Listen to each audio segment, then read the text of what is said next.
Bismillahirrahmanirrahim. Assalamualaikum warahmatullahi wabarakatuh.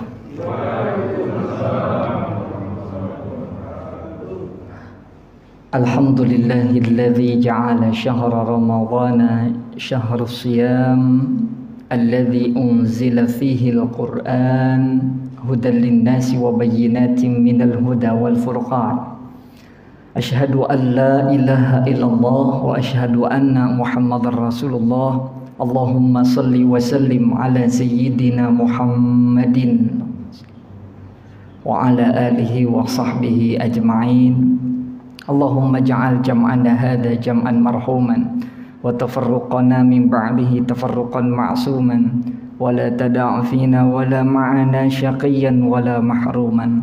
Allahumma anfa'na bima 'allamtana wa 'allimna ma yanfa'una warzuqna 'uluman tanfa'una.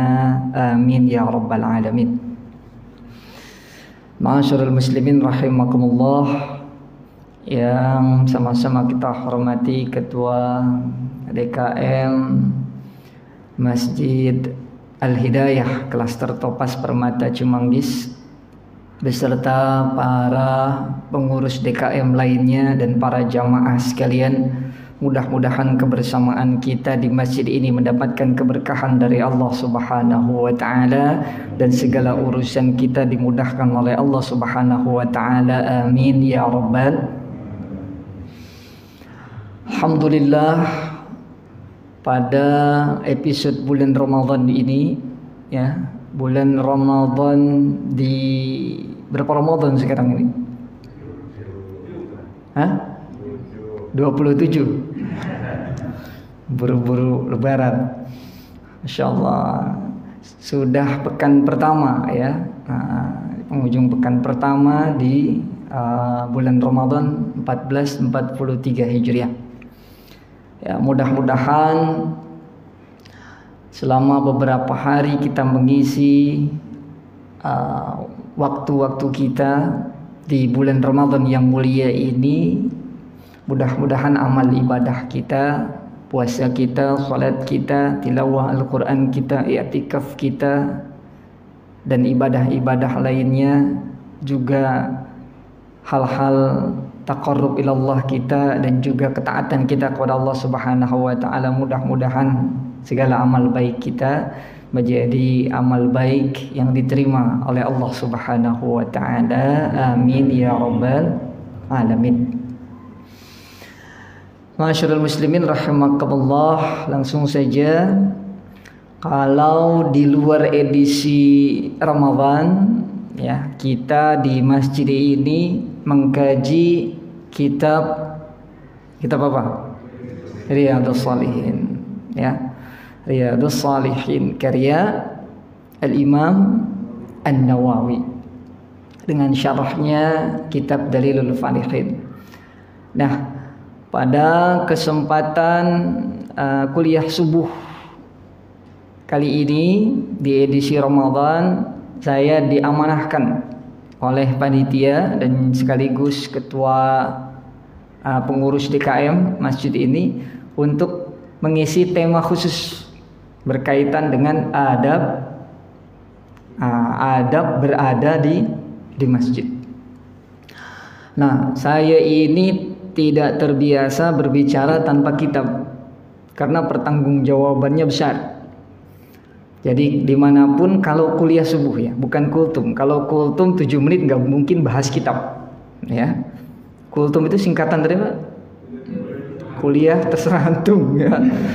Kadang itu katanya 7 menit, tapi dalam surat untuk penyampaian 15 menit. Berarti bukan kultum itu ya. Berarti kultumnya kuliah terserah antum. Tidak mungkin bahas kitab, paling hanya mengutip sedikit-sedikit saja. Tapi kalau kuliah subuh karena waktunya panjang, lebih enak bahas kitab karena pertanggungjawabannya lebih, ya berat juga ya, tapi lebih ringan ya. Maka kalau kuliah subuh pakai kitab begitu. Kemarin hari Ahad pertama ya, di awal Ramadan, saya mengisi di Masjid Ar-Rahman di daerah Beji. Itu masjidnya besar, Subuh pertama jamaahnya Masya Allah banyak sekali, saya bilang. Ya, sampai benar-benar itu ibu-ibu, bapak-bapak, anak-anak sampai keluar tuh. Saya tanya ke DKM-nya itu, Ustaz, apa seperti ini setiap kuliah subuh? Tidak, Ustaz, ini edisi Ramadan. Edisi Ramadan, biasanya kalau bukan edisi Ramadan nggak sebanyak. Masya Allah, itu namanya Ramadan, bulan berkah. Ya, tunggu, saya bilang ya sudah, karena mintanya fikih puasa, ya fikih Ramadan, maka kita bahas kitab dari Bidayatul Mujtahid wa Nihayatul Muqtasid karya Syekh Ibnu Rushd saat itu. Ya, jadi ya memang kita harus kembali ke tradisi ngaji kitab, ya tradisi ngaji kitab, karena banyak sekali karya-karya ulama terdahulu yang kemudian tidak dikaji dan tidak difahami oleh umat kekinian. Ya, harusnya Ustaz Irfan, ya saya sempat konfirmasi sama Ustaz Irfan nih, gimana nih jadwalnya di GTP sekarang ini? Harusnya di GTP di Al-Kautsar ngaji kitab Nashihul Ibad. Saya pikir di GTP selama edisi Ramadan ada perubahan jadwal. Ternyata ya dua hari yang lalu diingatkan, Ustadz jangan lupa pengajian bulanan Nashihul Ibad. Waduh, saya bilang sudah oke sama Ustadz Irfan di sini, ya. Ternyata di Al-Kautsar, nah, saya minta maaf di Al-Kautsar karena saya pikir ada perubahan jadwal selama Ramadan, ternyata tidak. Nah, di situ ngajinya kitab Nashihul Ibad karya seorang ulama Nusantara namanya Syekh Ad-Dawawi Al-Bantani, ya, begitu. Nah, untuk tema yang diinginkan oleh pengurus DKM pada edisi Ramadan ini, minta temanya tentang adab berada di masjid. Lalu kemudian saya cari-cari, ketemulah kitab ini. Nama kitabnya Min Adabil Masajid karya Abdullah bin Ahmad Al-Alaf Al-Ghamidi. Ya, ini ulama besar. Tapi ulama kekinian beliau itu, ulama kekinian. Berbeda kalau Syekh An-Nawawi itu kan ulama terdahulu, ya, ulama terdahulu. Ibnu Rushd, ya, Syekh Ibnu Rushd itu ulama terdahulu. Nah, ini ulama kekinian yang karyanya juga banyak mendunia. Ya, seorang ulama lintas bidang ilmu pengetahuan, ulum syar'i. Ya, ada karyanya di bidang tasawuf, ada karyanya di bidang fikih, ada karya beliau di dalam bidang ulumul Quran dan lain sebagainya. Nah, ini perlu kita kaji karya beliau ini. Tapi masalahnya kitabnya ini gundul. Kitabnya gundul karena ciri khas memang kitab-kitab itu ya gundul gini tuh. Ada yang bisa baca? Gundul dari awal sampai akhir, ya. Gundul dari awal sampai akhir. Tapi jangan risau lalu kemudian saya sudah gondrongin. Nah, saya sudah gondrongin, bahkan saya terjemahkan biar mudah difahami. Jadi saya sudah buat agak gondrong, tidak gondrong-gondrong banget, ya. Jadi biar mudah nanti kita kaji, ya. Saya kasih harakat, saya terjemahkan agar nanti bisa dibaca-baca, ya. Nah, kalau seperti ini, baca-bacanya juga pusing. Ya, jadi sudah saya kasih harakat, sudah saya terjemahkan, nanti bisa saya share, saya berikan ke DKM. Ya, ini pun belum tuntas saya selesaikan, tinggal 2 bab lagi belum saya terjemahkan. Ya, ini sudah saya terjemahkan, sudah saya rapikan, sudah harikat. Nah, tinggal ini nih, tinggal 2 bab lagi belum selesai saya terjemahkan. Ya, nanti kapan kalau sudah selesai baru saya kasih ke pengurus DKM. Baik. Sebelumnya mari sama-sama kita awali dengan baca surah Al-Fatihah. Mudah-mudahan muallif hadzal kitab, ya, Syekh Abdullah bin Ahmad Al-Alaf Al-Ghamidi beserta para alim ulama yang menjadi wasilah kebersamaan kita di masjid ini, dan juga almarhum Kiai Al-Hajj Abdullah Yaqub dan ulama-ulama lainnya yang telah meninggal dunia, mudah-mudahan dalam alam barzahnya Allah jadikan raudhah min riyadil jannah, dan juga mudah-mudahan kita yang penerus para alim ulama diistiqomahkan keislaman, keimanan kita ditingkatkan oleh Allah kualitas ketakwaan kita, dan mudah-mudahan ilmu yang kita kaji menjadi ilmu yang barakah dan manfaat. Ala hadhihi niyyah wa ala kulli niyatin salihah. Al-Fatihah. A'udzu billahi minasyaitonir rajim. Bismillahirrahmanirrahim. Alhamdulillahi rabbil alamin arrahmanir rahim maliki yaumiddin. Iyyaka na'budu wa iyyaka nasta'in. Ihdinas siratal mustaqim.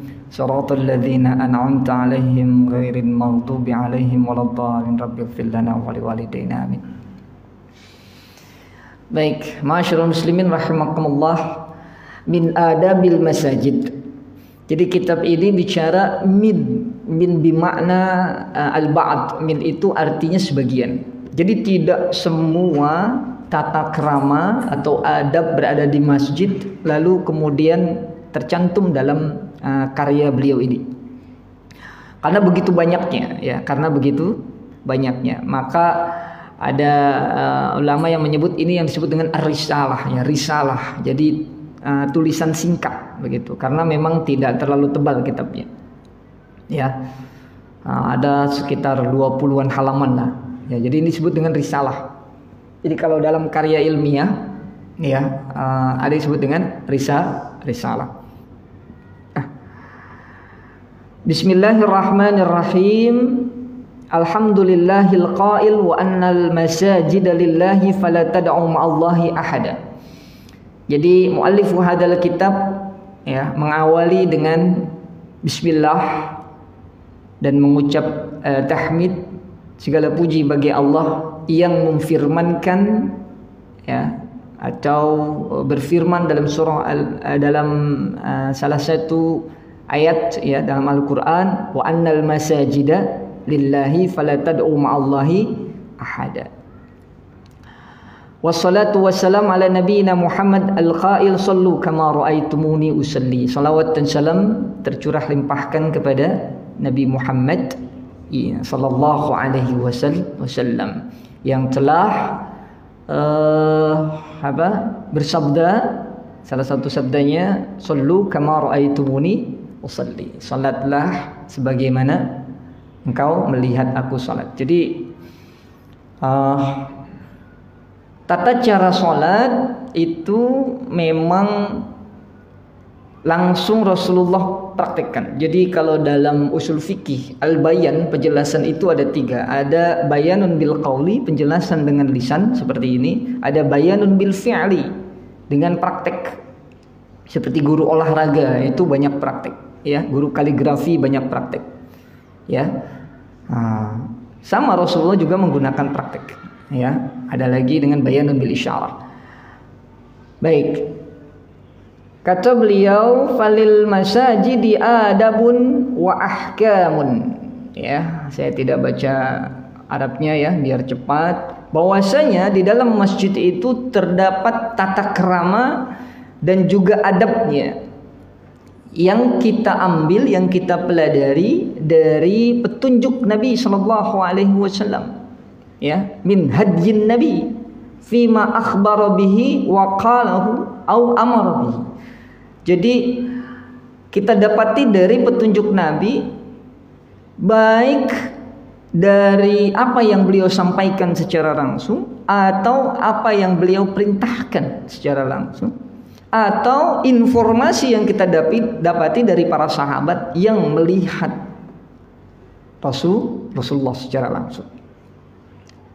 Ya, maka disebut waqad jama'tu, ya, fi hadhir risalah, dan aku sudah kumpulkan dalam risalah ini, ya, dalam karya tulis ini oleh penyusun kitab ini, ya, begitu.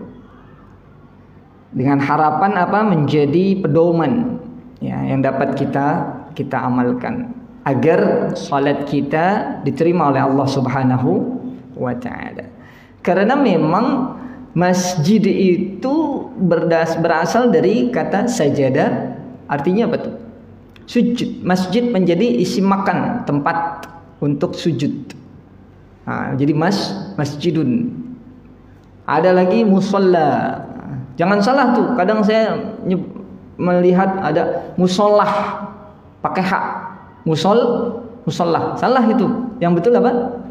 Musalla, asal katanya dari shalla, ya bukan musallah, tidak. Tapi musalla, tempat salat. Masjid tempat sujud. Dia juga, cuma di Indonesia jadi beda. Antum ada yang pernah umroh haji? Coba antum tanya ke askar-askar itu, Pak, di mana masjid jin? Nggak ada, mereka nggak nyebut masjid jin. Emang ada dekat Masjidil Haram kan? Ada masjid jin, tapi beliau menyebutnya apa? Manba'ul jin. Nah, dan masjid disebutnya al-jami, ainul jami itu, al-jami. Nah, tapi sudah terbiasa kita dengan sebutan masjidun, begitu. Karena masjid itu maknanya luas. Bahkan sholat di rumah pun ya bisa disebut, ya, bisa kullu ardin masjidun, ya, setiap sudut bumi ini adalah masjid. Baik, ya, saya lanjutkan saja. Nah, ini hanya muqaddimah. Lalu beliau mengawali dengan firman Allah Subhanahu wa taala surah At-Taubah ayat 18, "Innama ya'muru masajidallahi man amana billahi wal yawmil akhir wa aqamas salata wa ataz zakata wa lam yakhsha illallah fa ulaika ayyakunu minal muhtadin." Apa artinya? Hanya yang memakmurkan masjid-masjid Allah, ya. Siapa yang memang gemar untuk memakmurkan masjid, ya. Dewan Kemakmuran Masjid, kita sebutnya Dewan Kemakmuran Masjid, ya. Bukan hanya DKM saja yang memakmurkan masjid, tapi jamaahnya. Dan tidak sembarang jamaah yang konsisten untuk senantiasa mentakmirkan masjid. Kenapa? Yang konsisten mentakmirkan masjid adalah hanya orang-orang yang beriman kepada Allah, hari akhirat, serta tetap mendirikan salat, menunaikan zakat, tidak takut kepada siapapun selain kepada Allah. Maka mereka lah orang-orang yang diharapkan termasuk golongan orang-orang yang mendapat. Ini ayat sangat masyhur sekali. Dan juga perintah Allah Subhanahu wa taala, wa aqimus salata wa atuz zakata warka'u ma'ar raki'in. Dirikanlah salat, tunaikanlah zakat, dan rukuklah berserta orang-orang rukuk. Nah, ayat ini surah Al-Baqarah 43 kemudian oleh para ulama dijadikan dalil bahwa salat berjamaah itu ada yang mengatakan sunnah, ada yang mengatakan sunnah muakkad, bahkan ada yang mengatakan wajib. Kenapa? Karena ayat ini, rukuklah beserta orang-orang yang rukuk. Kalau sholat sendiri bisa tidak rukuk dengan orang-orang yang rukuk? Kapan kita bisa rukuk bersama orang-orang yang rukuk? Kalau kita sholat berjamaah. Nah, jadi ikhtilaf ulama. Ya, nah, sebagian ada yang mengatakan sunnah, ada sunnah muakkad, ada yang mengatakan ini wajib. Bagi siapa? Karena domirnya ini adalah domir antum, laki-laki, maka untuk laki-laki. Nanti kita akan bahas bagaimana tentang perempuan, adabnya seperti apa. Nah, sebelum masuk ke materi, penyusun kitab ini memberikan keutamaan tentang sholat, ya, tentang sholat. Bagaimana keutamaan sholat? Wah, ini hadis masyhur sekali nih, sampai sering disampaikan oleh guru-guru kita. Ya. Hadisnya saya tidak baca Arabnya biar cepat. Jadi dari Abu Hurairah radhiyallahu an berkata, Rasulullah sallallahu alaihi wasallam bersabda, salat seorang laki-laki dengan berjamaah dibanding salatnya di rumah atau di pasarnya lebih utama atau dilipat gandakan pahalanya dengan 25 kali lipat. Nanti ada hadis yang lain 27 derajat. Nah, ini 25 kali lipat. Yang demikian itu karena bila ia berwudu dengan menyempurnakan wudunya lalu keluar dari rumahnya menuju masjid, dia tidak keluar kecuali untuk melaksanakan salat berjamaah, maka tidak ada satu langkah pun dari langkahnya kecuali akan ditinggikan 1 derajat. Nah, antum dari rumah langkah ke sini, 1 langkah, 1 langkah, itu balasannya 1 derajat. Saya jauhan, tapi naik mobil. Mungkin ngitungnya malaikat putaran ban kali ya, begitu. Masya Allah, makin jauh makin bagus ya. Jadi muter-muter saja, Ustaz. Antum muter-muter, Ustaz. Muter-muter komplek baru ke masjid sambil bangunin teman-teman. Nah, Masya Allah. Jadi tinggikan 1 derajat setiap langkahnya dan akan dihapuskan 1 kesalahannya setiap langkah. Tek tek tek tek. Salah, ampunin gitu. Ya. Apabila ia melaksanakan sholat, maka malaikat akan turun untuk mendoakannya selama dia masih berada di tempat sholatnya. Nih, antum nih. Selesai sholat, i'tikaf. Banyak di antara kaum muslimin ya, habis sahur tidur lagi, tidak sholat berjamaah. Ada lagi yang habis sholat tidur lagi. Antum nih orang-orang pilihan, masya Allah, wajah-wajah surga ini. Alhamdulillah, insya Allah. Sudah sahur, berpuasa pula, sholat subuh berjamaah pula, i'tikaf di masjid pula. Subhanallah. Ya, sampai syuruk nanti. Ya, mudah-mudahan amal ibadah kita diterima oleh Allah Subhanahu wa taala. Selama kita ada di masjid seperti ini, malaikat terus mendoakan kebaikan untuk kita semua. Ya, sampai kita kemudian keluar dari masjid ini. Apa kata malaikat? Ya, Allahumma arhamhu wa la yazalu ahadukum fi salatin man tazara shalah. Ya Allah, ampunilah ia. Ya Allah, rahmatilah ia, gitu. Ya. Itu doanya malaikat buat kita. Dan seseorang dari kalian senantiasa dihitung dalam keadaan sholat selama ia menanti pelaksanaan sholat.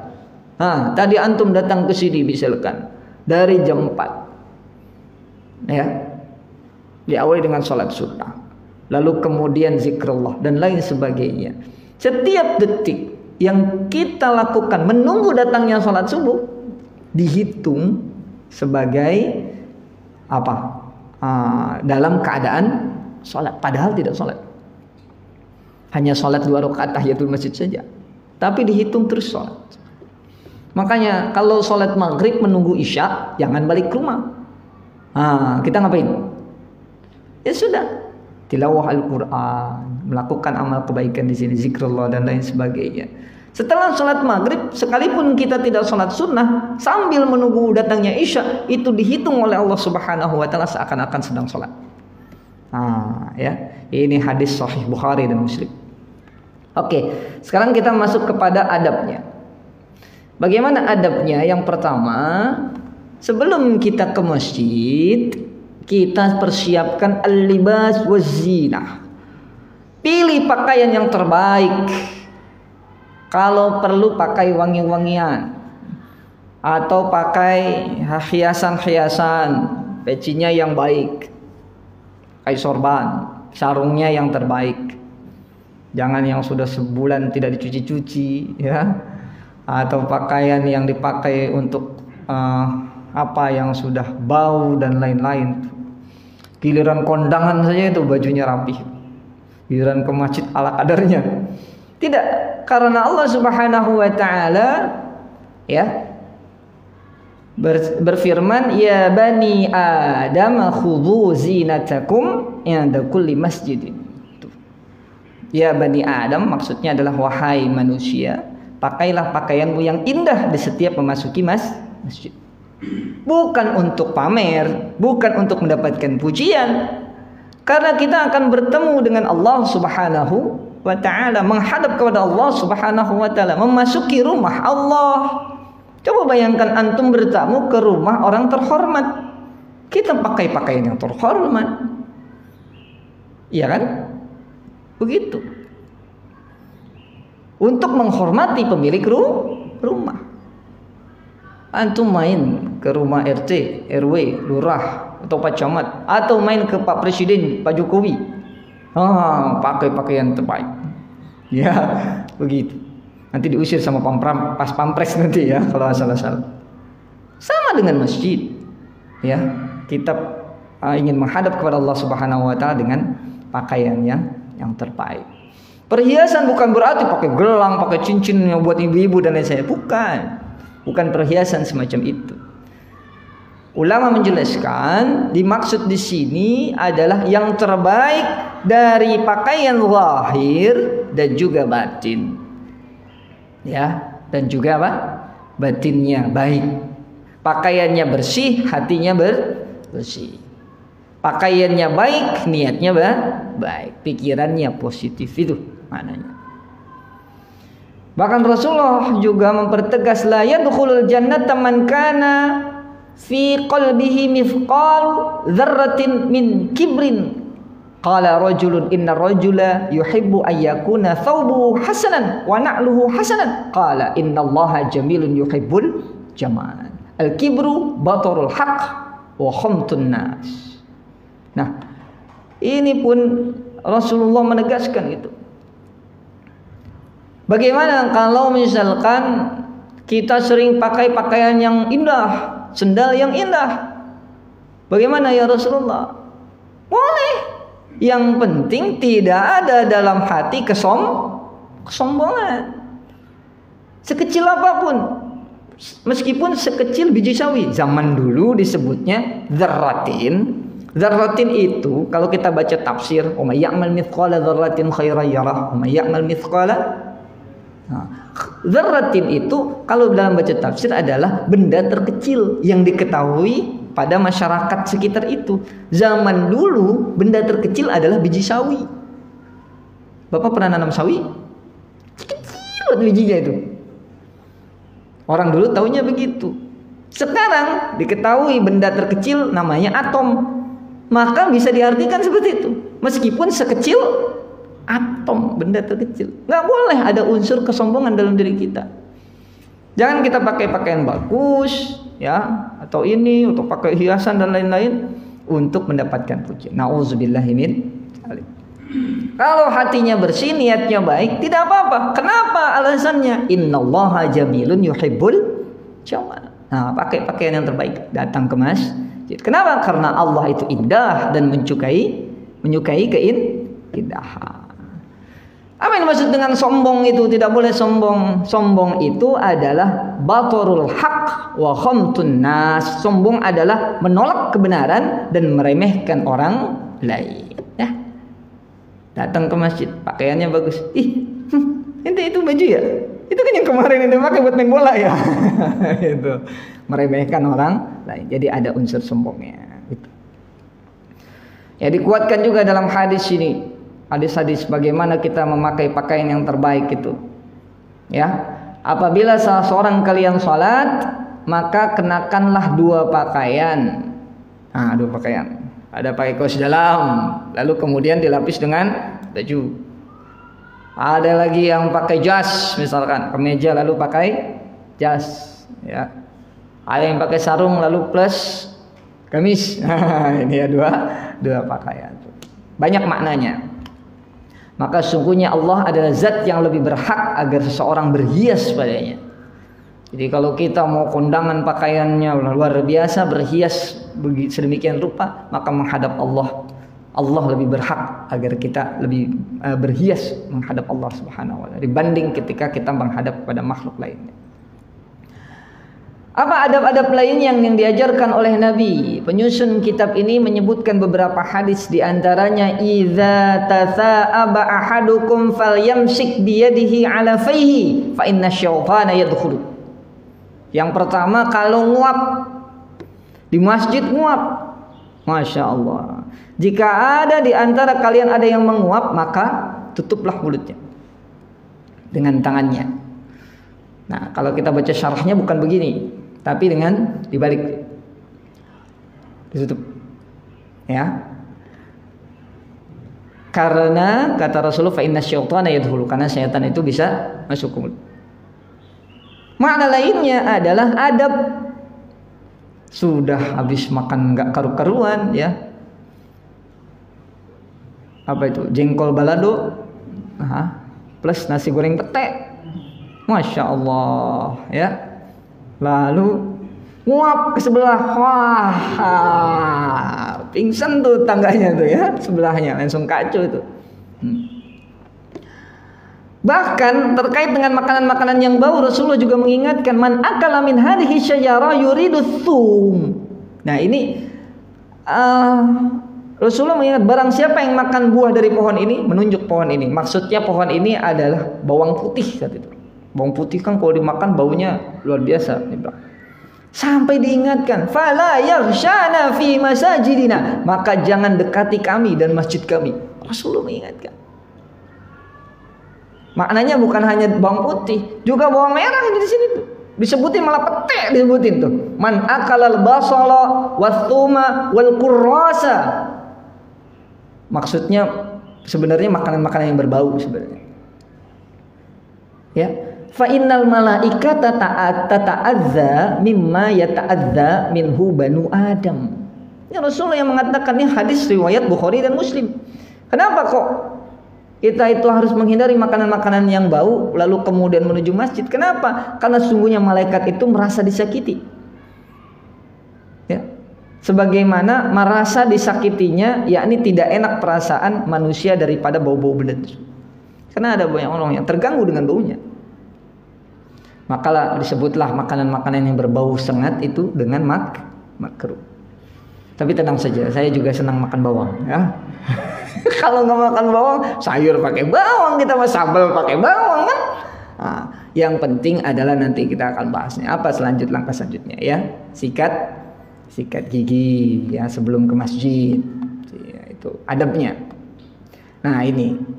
Maka dikuatkan dalam sabda Rasul, berarti bukan tidak boleh makan makanan yang bau. Lalu dikuatkan dalam sabda Rasul, bagaimana caranya? Laula an asyqa ala ummati la amartuhum bis siwak inda kulli salatin au firatin inda kulli wudu. Rasulullah SAW bersabda, kalau sekiranya tidak memberatkan umatku, niscaya aku akan perintahkan mereka bersiwak. Bapak sini ada yang suka bersiwak? Nah, sikat gigi? Ya. Jangan siwak tidak, sikat gigi tidak. Waduh. Sahur pula ya. Jam 10 lewat dikit sudah luar biasa itu, ya. Tapi tenang katanya, kalau orang berpuasa wanginya seperti suri. Ya, tapi kalau tidak ada usaha sikat gigi ya kacau juga ya. Jadi gini, Pak. Kalau jadi begini, apa bedanya siwak dengan sikat gigi? Siwak itu hanya menggunakan kayu atau dicelupkan ke air. Kalau dalam berpuasa hukumnya makruh. Hukumnya apa? Makruh. Lalu ada ulama yang ada ustadz gitu ya, tidak ulama mungkin saya anggap ustadz saja, mengatakan sama saja sikat gigi dengan odol itu bersiwak. Beda, Pak. Beda. Siwak itu adalah dengan kayu siwak namanya. Bukan kayu siwak namanya. Bersiwak itu ada nama kayunya, saya lupa itu. Ya, bersiwak itu adalah kegiatannya. Nah, orang Indonesia menyebutnya kayu siwak. Kadang dipakein air biar lembut begitu. Jadi tanpa kumur-kumur. Tanpa apa? Kumur. Kalau sikat gigi sudah otomatis pakai kumur-kumur. Kenapa? Karena pakai odol. Maka kalau ada yang mengatakan bahwa bersiwak itu dalam keadaan berpuasa makruh, oke, saya setuju. Tapi kalau sikat gigi pakai odol batal, saya bilang bukan makruh, batal. Kenapa? Bagaimana mungkin kita bisa menahan odol tidak tertelan? Ada yang bisa menahan tuh odol tertelan? Nggak ada yang bisa. Rasanya sudah luar biasa, pasti ada yang ketelan. Maka kalau mau sikat gigi pakai odol sebelum azan subuh. Kalau sudah lewat azan subuh, jangan pakai odol. Pakai siwak, karena siwak itu tanpa kumur. Makruh saja jatuhnya, makruh. Tidak sampai batal. Ada perbedaan itu, ya. Nah, maka bagi teman-teman yang suka makan makanan yang berbau di luar bulan Ramadan ya, di luar saat berpuasa, setiap wudu sikat gigi, tidak masalah. Karena di luar wudu. Baik. Kenapa? Faidahnya asyiwaku muthaharatun lil fammi mardatun lirabbi. Karena siwak itu membersihkan mulut dari kotoran dan bau tidak sedap serta hal-hal lain yang merusak gigi dan penyakit mulut. Wa mardatun lirabbihi, serta penyebab keridhaan Allah. Jadi karena diperintahkan oleh Rasulullah. Karena kita menjalankan sunnah Rasulullah, mengejar ridha Allah, maka dapat manfaat dunia akhirat. Begitu. Baik. Selanjutnya, apa yang kita lakukan di masjid? Yang kita lakukan mencari waktu-waktu diijabahnya doa kita.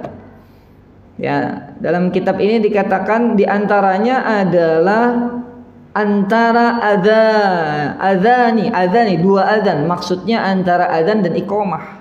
Dalam sabda Rasul, la yuraddu du'a baidal adzan wal iqamah, antara adzan dan iqamah itu tidak tertolak ya doa kita.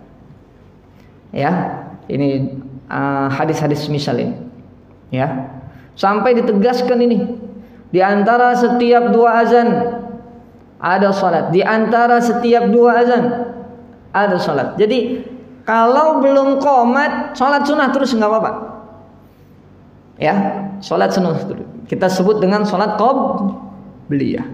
Namun ada waktu di mana tidak ada salat qobliyahnya menurut sebagian ulama. Ya, menurut sebagian ulama, diantaranya adalah sholat isya. Sebagian ulama mengatakan tidak ada qobliyahnya sholat isya. Maka kalau tidak ada qobliyahnya sholat isya, maka kita sholat sunnah mutlak saja sudah. Pokoknya saya sholat sunnah gitu. Ya, sholat sunnah mutlak, tidak diniatkan qobliyah. Kalau sholat yang lainnya kan ada qobliyahnya. Gitu. Karena fadilahnya antara azan dan iqamah itu doanya luar biasa. Nah, kita isi dengan itu. Ya. Bukan dengan ngobrol dan lain-lain. Nah, ini ditekankan oleh Rasulullah sampai 3 kali. Nah, kenapa kita harus menjaga sholat jamaah kita? Karena ini hadis riwayat Tirmizi. Ini buat rekan-rekan yang masih ragu-ragu untuk sholat berjamaah ya. Tapi yang sudah sering sholat berjamaah, ya mudah-mudahan istiqomah. Amin. Lihat ini hadisnya, ini luar biasa. Man shalla lillahi arba'ina yauman, barang siapa yang salat berjamaah selama 40 hari ya. Ya, fi jama'atin, ya 40 hari salat berjamaah terus, yudrikut takbiratul ula kutiba lahu bara'atani. Jadi ikut selalu takbir dari pertama, dari takbiratul ihram. Jadi enggak pernah telat. Selama 40 hari salat berjamaah enggak pernah telat. Dan juga ikhlas karena Allah Subhanahu wa taala, ia akan mendapatkan ini 2 hal luar biasa. Yang pertama bara'atun minan nar, yakni terbebas dari api neraka, wa bara'atun minan nifaq, dan terbebas dari sifat nifaq. Masya Allah. Jadi paling enak bekerja sama dengan orang yang rajin sholat berjamaah. Ini. Baik, nah ini hadis-hadisnya nanti bisa dibaca masing-masing terkait dengan fadilah salat berjamaah. Baik, apalagi kemudian yang harus kita lakukan di masjid ini adalah menyempurnakan wudu. Ya, karena Rasulullah mengatakan bahwasanya, maukah kalian aku beritahukan amalan yang dengannya akan menghapus dosa-dosa dan mengangkat derajat? Ya. Apa jawaban Rasulullah ketika sahabat berkata, oke, baik ya Rasulullah, apa itu? Menyempurnakan wudu di saat sulit. Maksudnya saat dingin dan lain-lain ya. Banyak melangkah menuju masjid dan menunggu sholat. Setelah sholat ya, itu ribat, yakni perjuangan. Jadi adab kita di masjid ini adalah memperbanyak sholat, bukan ngobrol, apalagi bercanda dan tidak karu-karuan. Nah, ini kita tekankan ke anak-anak. Sudah, sampai ke masjid, sholat. Belum qomat juga, sholat. Dari maghrib sampai isya jauh, sholat tilawah Al-Quran atau dan ibadah-ibadah yang lain. Baik, lalu kemudian apalagi yang terdapat dalam kitab ini? Masih sholat berjamaah di sini. Wah, ini bahkan kalau dalam sholat subuh dan juga sholat isya ya, ini luar biasa ini. Basyiril masyaina fid dhulami ilal masjidi bin nur at-tam yaumal qiyamah. Jadi berilah kabar gembira bagi orang yang berjalan pada malam gelap gulita. Maksudnya ini sholat isya dan sholat subuh, kan masih gelap tuh. Menuju masjid untuk sholat berjamaah, bahwa bagi mereka cahaya yang sempurna pada hari kiamat nanti. Masya Allah ya, luar biasa Yang sholat subuh ini nih, semuanya nih dapat cahaya nanti di yaumil qiyamah insyaallah. Amin. Janji Rasulullah. Apalagi adabnya as-sakinah itu. Tenang. Tenang. Kalau mau ke masjid jangan buru-buru kalau kata kita. Yang tenang. Jadi kita sudah berangkat dari rumah dengan tenang, nyampe di masjid juga tenang, tidak ribut, tidak karu-karuan pikiran kita, hati kita. Kata Rasulullah, "Idza sami'tumul iqamata famshu ila shalah." Jika kalian semua mendengar iqamah, maka berjalanlah menuju salat. Wa 'alaikum bis sakinati wal waqar. Hendaknya kalian dalam keadaan tenang dan pelan, tidak lari-larian dari rumah. Ya. Wala tusri'u, jangan tergesa-gesa. Fama adraktum fasallu. Ya. Apa yang Anda dapatkan, salatlah. Wa ma fatakum fa'atimmu, dan apa yang Anda terlewatkan maka sempurnakanlah. Jadi tidak masalah. Ya. Salatnya sedapatnya 1 rakaat ya 1 rakaat, nanti tinggal dilengkapin. Kalau salatnya kita datang lengkap dari mulai takbiratul ihram sampai salam, alhamdulillah. Tapi ulama menjelaskan tergantung juga kalau masih dapat sholatnya. Kalau sholat subuh kita datang lalu kemudian kita keluar dari rumah kemudian tinggal 1 rakaat lagi, ulama ada yang mengatakan boleh mempercepat jalannya. Khawatir tidak dapat sama sekali. Ingat nih, beda ya. Kan ini masih ada kemungkinan nih saya masih dapat 1 rakaat. Santai saja, tenang saja. 1 rakaat pun alhamdulillah. Kalau rasanya saya tidak mempercepat diri, lalu nggak dapat sholat jamaah sama sekali, boleh mempercepatnya. Nah itu ulama ada yang menjelaskan syarah dari kitab, dari hadis itu. Ya, nih jadi adabnya. Bagaimana jadi? Jangan nunggu azan, apalagi nunggu qomat ya, bangunnya atau persiapannya sebelum azan sehingga tidak terburu-buru. Ini adabnya. Baik, apalagi yang selanjutnya terdapat dalam kitab ini. Nah, kebiasaan umat terdahulu berdoanya bagaimana? Pernah lihat ada yang begini? Ada pernah lihat? Nah, kalau dalam Islam bagaimana Rasulullah mengatakan ini? Ya, idza tawadda'a ahadukum fa ahsana wudu'ahu thumma kharaja 'amidan ila al-masjid fala yushabbikanna yadayhi. Jangan menyilangkan satu jari dengan jari yang lain, tangan yang kiri dengan tangan kanan. Yushabbik itu namanya, ya. Paham? Tapi yang tidak boleh dalam keadaan apa? Perhatikan sini. Fa innahu fi salatin, kalau dalam salat. Lagi sholat nggak boleh, karena dulu umat Islam awal-awal dulu ada yang begitu ya, ketika setelah sujud setelah ruku kan berdiri ya kan, bangun berdiri begini. Nah itu tidak boleh, tidak boleh. Ya. Bagaimana kalau sudah selesai sholat? Boleh. Kalau sudah selesai sholat boleh. Bahkan Rasulullah pernah itu melakukan itu. Bahwasanya gitu. Boleh, tidak masalah. Untuk memberikan permisalan bahwa muslim dengan muslim yang lainnya begini. Ya. Baik. Apalagi adabnya ketika sholat berjamaah. Nah, Rasulullah sukanya begini.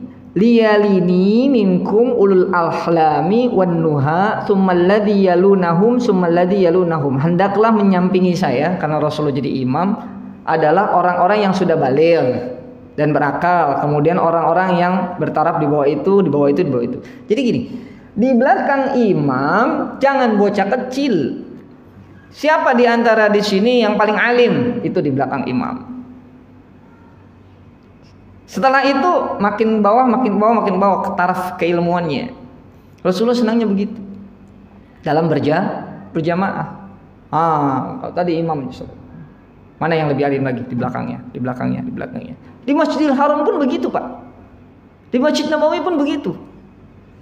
Di belakang imam ada sosok syekh yang paling ngelotok hafalan Al-Qur'annya. Karena dia tidak tahu si imam mau baca apa. Kalau imam itu sudah persiapan. Nanti saya mau sholat, ini baca surah Anfal nih sama Taubah. Yang di belakang imam ini syekh yang hafalannya sudah luar biasa. Mau apapun yang dibaca oleh imam, dia harus sudah benar-benar mau. Jadi hafalan sudah luar biasa. Gitu. Jadi adalah orang yang terbaik di belakang imam, dan seterusnya orang biasa-biasa dan seterusnya. Ini adabnya kalau di masjid. Begitu. Baik. Lalu apa adabnya kemudian? Masuk ke masjid awali dengan kaki kanan. Kenapa? Karena Nabi SAW yuhibbut tayammuna. Karena Rasulullah SAW, Nabi Muhammad SAW menyukai mendahulukan bagian kanan. Mastata'a fi sya'ni, semampunya dalam semua aktivitas. Masuk masjid pakai tangan kanan, wudu dimulai dari kanan. Ya, melakukan kebaikan-kebaikan dengan kanan terlebih dahulu, baru kemudian kiri. Bagaimana ketika masuk masjid adabnya? Membaca doa, hadisnya sahih riwayat Muslim. Apa doanya kalau masuk masjid? Allahumma ftahli abwaba rahmatik. Wa idza kharaja, kalau keluar bacanya Allahumma inni as'aluka min fadlik. Adabnya. Lalu adab selanjutnya bagaimana? Dalam kitab ini dikatakan kita dahulukan shaf yang pertama. Isi shaf yang pertama. Begitu. Ya. Ini saya percepat saja. Bahkan di zaman dulu dikatakan kalau seandainya perlu diundi siapa yang di shop pertama, mereka akan berebut undian itu. Berebut untuk berada di shop yang pertama. Ya. Karena pahalanya luar biasa. Lalu kemudian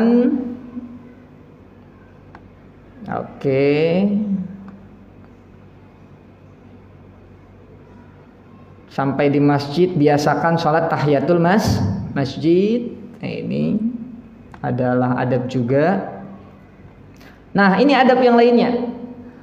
Dalam hadis ini riwayat Abu Daud, seorang laki-laki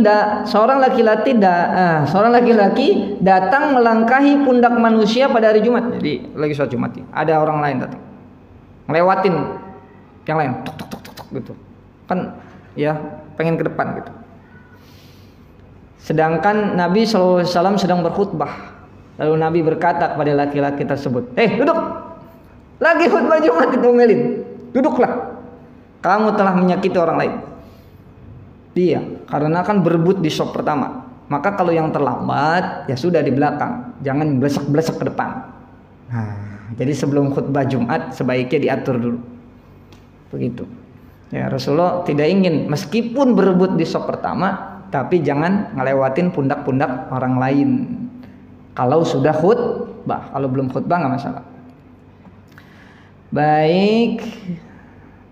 Lalu kemudian apa selanjutnya? Menggunakan siter. Sini ada, itu di belakang, di atas tuh. Itu namanya apa? Ya, sutra. Jadi pembatas. Kalau kita salat sunnah, kalau tidak bawa sajadah atau nggak bawa sorban, makanya saya bawa sorban bukan buat gaya-gayaan ya. Kadang-kadang ya sholat sunnah supaya menjadi sutrah gitu, pembatas. Kenapa? Karena khawatirnya ada orang yang lewat di depan kita. Kenapa? Karena serem juga itu. Kalau ada faiza jaa ahadun yamurru bainahu wa bainaha. Kalau ada orang sholat ketika dia sholat, lewatin sutranya itu, apa kata Rasul? Fal yuqatiluhu, boleh dibunuh. Kan serem juga ya, radikal banget ini. Radikal banget, fa innahu syaitan. Artinya ini sebenarnya buat ancaman, jangan coba-coba. Dia udah kasih sutra, bisa sengaja lewat depannya. Paling ngeledek. Ayo ngeledek, enggak boleh. Gitu.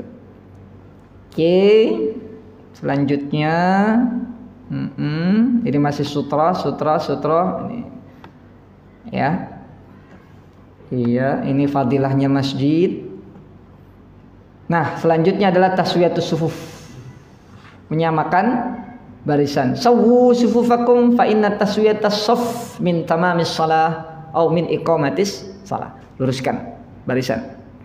Kenapa perlu diluruskan ini dalam hadis-hadis di bawahnya, bahwasanya itu cerminan umat Islam. Samakan softnya, karena kalau sudah berbeda softnya, ada yang maju, ada yang ke belakang dan lainnya, itu menggambarkan suasana hatinya, maka akan muncul perselisihan. Samakan barisan, samakan visi, samakan misi, seperti itu. Ada makna filosofisnya. Jadi tidak hanya sekedar menyamakan softnya. Ya, maka di sini dikatakan tuh ya, hendaknya kalian meluruskan soft kalian, kalau tidak Allah akan membuat wajah kalian berselisih. Gitu. Jadi ini cerminan soft. Nah, ini versi endemi ya, bukan versi pandemi. Kalau kemarin pandemi kita ada celah-celah. Maka kalau sudah endemi begini, apalagi sudah normal kembali nanti, maka kita harus begini. Aqimus sufuf wahadu bainal manakib. Ya. Tutuplah celah, jangan sampai ada celah. Begitu. Kenapa? Jangan kalian biarkan ada celah untuk shelter. Tapi ini kemarin dalam keadaan pandemi, no problem. Kalau sekarang sudah rapatkan kita. Oke, saya kira itu dulu ya. Ini banyak sekali di bawahnya, termasuk membaca amin dengan baik, tidak terlalu keras. Lalu kalau sudah sudah sholat sunnah misalkan, jangan mengeraskan suara ya, sampai kemudian Rasulullah menegur langsung. Ada sahabat sholat sunnah bacaannya kenceng ya, bacaannya apa? Kenceng tuh, sampai ditegur oleh Rasulullah SAW. Wala yarfa' ba'dukum ala ba'din bil qiraah. Janganlah kalian baca bacaan main kenceng-kencengan dalam sholat sunnah. Akhirnya main kenceng-kencengan, yang satu terganggu dengan yang lain. Jadi ulama menjelaskan bagaimana kadar pembacaan salat kita terdengar oleh kita saja. Bismillahirrahmanirrahim. Alhamdulillahirabbil alamin. Arrahmanirrahim. Terdengar sama kita. Ini kan antum bisa dengar karena saya ngomongin demi ya, pakai mic. Kalau tidak, terdengar oleh kita saja. Jangan sampai mengganggu orang lain yang sedang salat sunnah juga. Wallahu a'lam bishawab. Kayak begitu ya. Nah, ini banyak, masih panjang. Nanti kapan-kapan saya kasih filenya kalau sudah selesai. Ini belum selesai. Ya, saya terjemahkan dan saya kasih harokat. Ada pertanyaan? Masih ada 5 menit kira-kira sebelum syuruk. Fadhil Ustaz.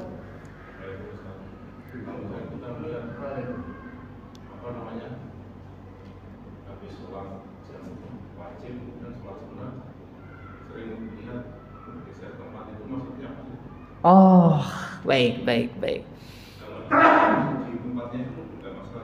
Tidak masalah. Baik, ini pertanyaan baik. Sama seperti Bapak pulang dari masjid, sunnahnya kalau Bapak berangkatnya dari sana, pulangnya dari kiri. Berangkatnya dari kanan, pulangnya dari kiri. Melewati jalan yang lain yang pernah kita lewati ketika kita menuju masjid. Sholat Jumat, sholat jamaah, sholat Id, sunnahnya begitu Pak. Ya, sholat pun demikian. Setelah sholat wajib, kita ingin sholat sunnah, pindah ke posisi yang lain. Kita qobliyah di sana, wajibnya di sini, ba'diyahnya pindah ke lain. Itu hanya sunnahnya saja. Kenapa sunnah disebut? Karena Rasulullah melakukan demikian. Sunnah itu adalah ma shadara an Rasulillah, disandarkan kepada Rasul. Rasulullah melakukan itu, kita lakukan itu. Ya. Jadi itu secara dalilnya. Nah, secara filosofis, lalu ulama coba menggali, ada apa di balik itu sebenarnya? Nah, ada suasana yang berbeda. Kita jangan sebelah dia mulu. Paham ya Pak ya? Gak mau di sebelah orang lain. Kalau dalam perjalanan kita pengennya lewat rumah teman kita mulu, kita gak mau silaturahim ke rumah yang lainnya. Ada makna filosofis di balik itu. Tapi kalau dalil ya cukup, karena Rasulullah melakukan itu, ya kita lakukan itu. Gitu ya Pak ya? Baik. Waalaikumsalam warahmatullahi wabarakatuh. Saya mau tanya mengenai kita setelah kuliah tadi. Ketika kita mendengarkan azan ke masjid melakukan sholat qobliyah di rumah atau di masjid? Itu yang pertama. Terus yang kedua terkait dengan sholat tahiyat masjid. Nah, saya pernah dengar katanya kalau untuk tahiyat masjid itu disunahkan ketika masjid itu dalam kondisi statusnya adalah wakaf gitu. Pernah dengar seperti itu. Tapi kalau dia tidak wakaf dalam arti kayak di kantor gitu ya, yang milik kantor dan belum diwakafkan gitu kan, itu apakah disunahkan juga untuk kita melakukan sholat tahiyat masjid? Baik, terima kasih, syukran. Untuk sholat qobliyah, pertanyaan yang pertama nih, bagus sekali. Kalau rasa-rasanya kita sampai di masjid tidak keburu sholat qobliyah, atau dalam keadaan-keadaan tertentu, saya misalkan mau bawa anak ke masjid, dia masih ini dan lain sebagainya. Ini kalau nungguin dia ke masjid nggak nyampe nih, saya qobliyah udah komat nih. Nggak apa-apa qobliyah di rumah, tidak masalah. Ya, qobliyah. Tapi kalau tahiyatul masjid harus ada di masjid. Tidak bisa tahiyatul masjid di rumah. Namanya tahiyatul bait. Bukan tahiyatul masjid. Lalu apa yang disebut dengan masjid? Ulama berbeda pendapat. Oke, kalau dikatakan harus wakaf tadi kata Bapak. Loh, kalau kita sholatnya di lapangan bagaimana? Lapangan. Sholat id kan di lapangan. Ya kan? Berarti nggak boleh sholat tahiyatul masjid. Nah, maka yang disebut dengan tahiyatul masjid adalah selama tempat itu disebut sebagai masjid, maka bisa kita melaksanakan tahiyatul masjid. Masjid dalam artian urf ya, urf, sesuatu yang sudah menjadi kelaziman itu disebut dengan masjid. Maka kalau rumah dijadikan tempat sholat belum masuk kategori masjid. Kenapa? Karena tidak dilakukan sholat berjamaah secara rutin di situ. Maka di masa pandemi ini musola berganti wujud menjadi masjid. Paham ya Pak ya? Kenapa? Di masa pandemi kemarin masjid harga renggang-renggang, akhirnya pada keluar ya sudah musola jadi masjid. Itu tidak masalah. Jadi tidak ada syarat harus wakaf dan lain-lain. Ya. Karena masih banyak masjid-masjid yang memang milik keluarga, ya kan? Misalnya nggak tahu itu masjid baru itu yang ada di Podomoro, Fahir itu sudah wakaf atau belum? Nanti kalau syaratnya harus wakaf nggak bisa sholat tahiyatul masjid di situ kan? Repot. Ini masalah ikhtilaf, ya masalah khilafiyah. Ya. Jadi selama kalau boleh diambil kesimpulan selama itu disebut masjid, boleh kita tahiyatul masjid. Baik ya. Nah, kalau ada sesuatu yang rasa-rasanya bukan masjid, maka sebaiknya kita sholat sunnah mutlak saja. Sholat sunnah mutlak, tidak kita kasih nama qobliyah, tidak kasih nama ba'diyah atau tahiyatul masjid. Sudah, saya mau sholat apa? Sholat sunnah. Itu namanya sholat sunnah mutlak. Boleh-boleh saja dimanapun. Gitu ya Pak. Baik.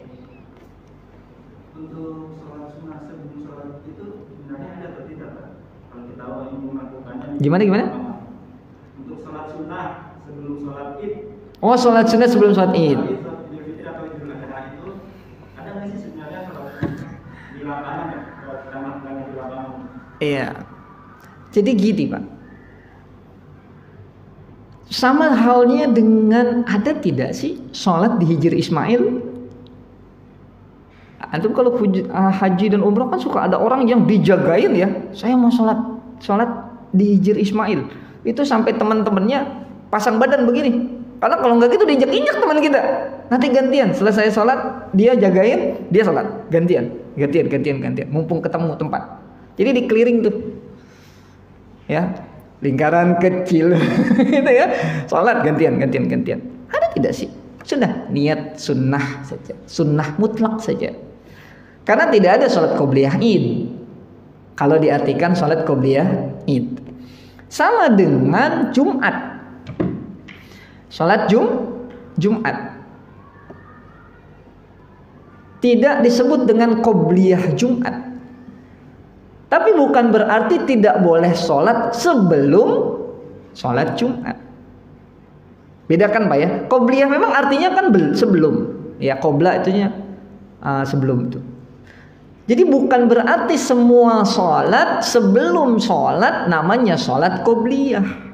Bisa saja sholat tahiyatul masjid, bisa saja sholat sunnah mutlak, bisa saja bahkan sholat duha sebelum id, karena idnya mulai jam 7 misalkan, berarti kan sudah dapat waktu duha, boleh saja. Tapi jangan sebut saya mau sholat qobliyah idul fitri, tidak, karena memang tidak ada qobliyah id.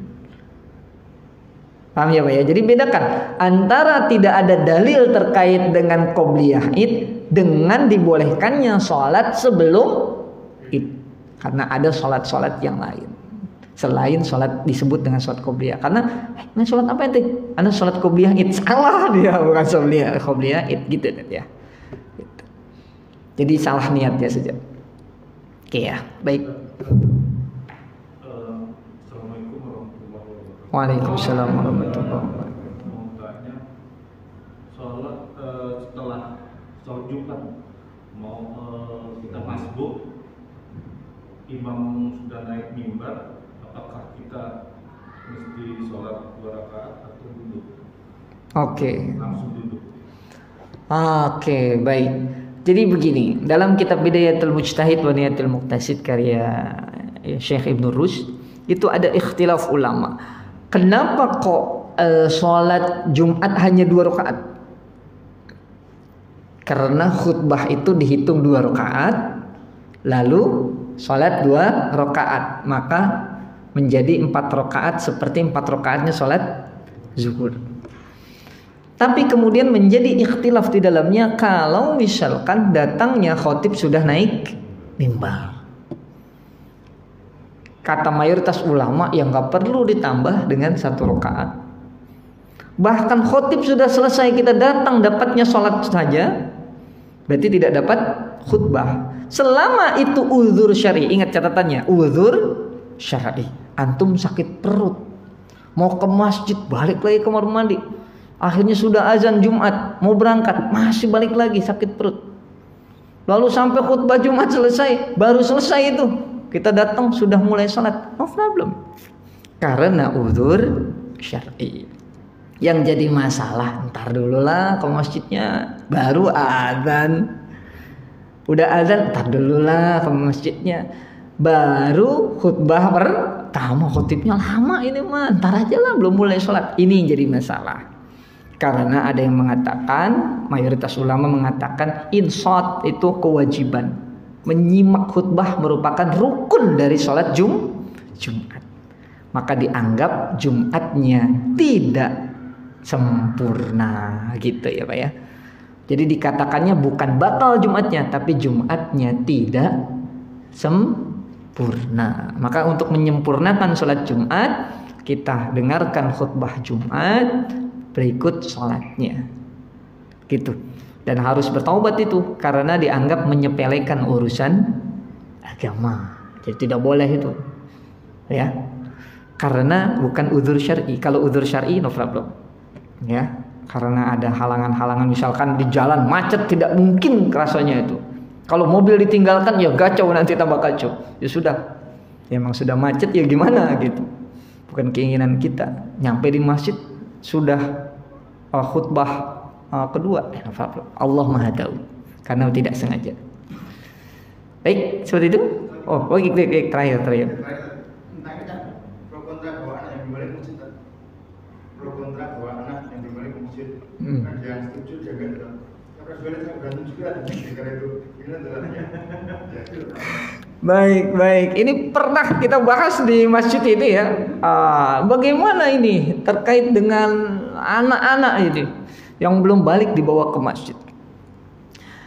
Anak yang ribut dibawa ke masjid karena memang dia jarang dibawa ke masjid, atau jangan-jangan gak pernah dibawa ke masjid, sekalinya dibawa ke masjid norak gitu. Beda dengan anak-anak yang memang sudah terbiasa dibawa ke masjid, maka dia tidak norak gitu. Ya samalah kita ajak anak ke kebun binatang, baru pertama kali noraknya nauzubillah. Tapi kalau udah biasa bawa ke taman rekreasi ya biasa-biasa saja. Maka jangan kemudian masjid ini menjadi anti terhadap anak-anak. Tidak apa-apa. Ributnya dia itu cuma sehari 2 hari. Coba dibawa terus setiap hari. Dia tidak akan begitu. Dia ribut kan karena ada temannya yang ribut gitu. Iya kan? Dia bercanda karena ada temannya yang ngajak bercanda. Coba kalau semua anak warga Topas ini anaknya sudah terbiasa di masjid, maka nggak ada yang bercanda dia. Oh, udah sering bercanda gitu. Gitu. Oh iya, kemarin dia bercanda sehari, 2 hari, 3 hari, 4 hari gitu. Nanti kebiasaan lama-lama. Makanya saya sering waktu 2 bulan yang lalu kalau nggak salah saya ngomong ini. Nanti lihat nih Ramadan nih. Anak siapa yang berisik? Pasti itu anak jarang dibawa ke masjid gitu. Itu alamiahnya anak-anak. Hasan Husain cucunya Nabi. Rasulullah lagi sholat naik ke sini, coba bayangin tuh, naik ke pundak. Itu hadisnya kan sahih. Rasulullah lagi sujud, dia naik pada badannya kemari. Rasulullah apa sok-sok khusuk gitu? Ya enggak, kejengkang lah nanti cucunya kan kacau. Enggak, pas berdiri diangkat. Nah, taruh lagi. Naik lagi diangkat. Sujud, taruh lagi, ditaruh lagi. Emang alamiahnya anak-anak begitu. Jadi no problem, Pak. Dibawa saja ke masjid sambil diarahkan oleh orang tuanya. Jangan kemudian orang tuanya lepas tangan. Nak, sholat di samping ayah. Bercanda dia selesai sholat. Nak, jangan gitulah nak, di masjid itu ayah malu nih. Gitu. Besok masih bercanda, kita nasihatin lagi. Besok masih bercanda, kita nasihatin lagi. Saya yakin tuh anak jerak lama-lama. Jangan kemudian kita nyerah.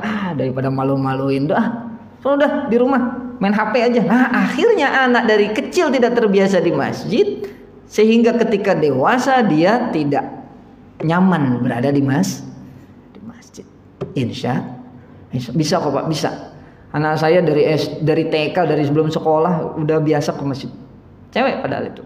Tapi ikut uminya. Ya cuma jadi problem ketika uminya lagi haid dia kagak ikut ke masjid.